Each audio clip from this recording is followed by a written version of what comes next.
Hey guys, Tony Simmering, Product Manager with MUTOH here. In this video, I will be demonstrating how to set up a print file for dye sublimation using MUTOH sublimation printers and Flexi. First, we will click the folder icon labeled Job and navigate in the dialog to our desired print job, and then click Add.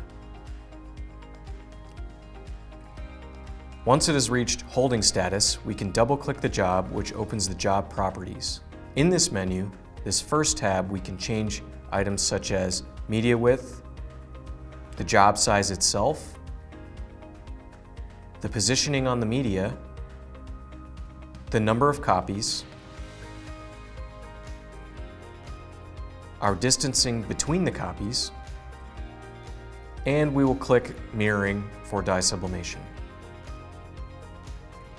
Then in the third tab, we will select the desired ICC profile for our application. In this case, I'm selecting the Beaver 95 GSM profile. Then in the fourth tab, under Set Driver Options, this dialog allows us to change other desired settings such as dryer temperature. You can select specific print heads to use, different weaving effects, and so on. There is also a step and repeat function for textile applications, but this is for coffee mugs, so we will turn that off.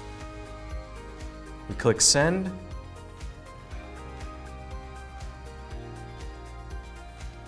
The job will rip and now print. Thanks for watching, guys.